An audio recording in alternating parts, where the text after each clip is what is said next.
Nin ye an ka podcast sendaɲɛ ko 102 ye min bɛ lase Banɛma Sogoba ni Nathaniel Danbele fɛ.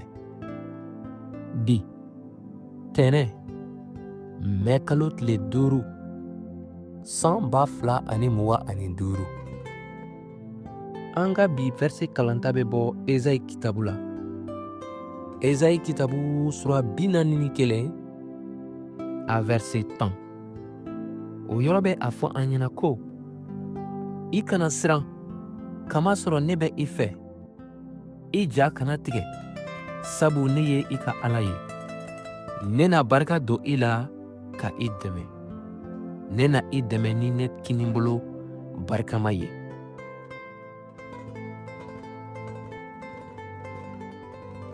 Ala yɛrɛ bɛ nin layidu jigisigima ta ko o fɔ i ɲɛna.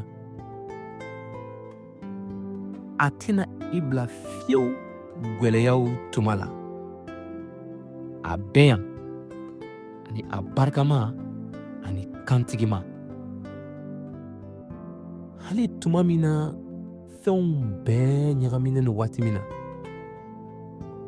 a bɛ i dɛmɛ ka i kɔrɔta ani ka i barika kuraya. I kana siran, kamasɔrɔ i ka dɛmɛli o bɛ sebaya bɛɛ tigi Ala tɛgɛw kɔnɔ. Welewelekan, i ka dɔgɔkun daminɛ ni danaya ye. Siranya tɛ min na. I ka i jigi da Ala kan, ale min bɛ i dɛmɛ ni a kinibolo barikama ye. Jijali ye nin ye ko i tɛ i kelen na fiyewu. Sebaya bɛɛ tigi Ala bɛ taama ni i ye don o don, bi sini fo abada. Ni laseli kɛra ka bɔ Délivré par Christ yɔrɔ, ka kibaru duman fɔ ni dɔnkiliw ye.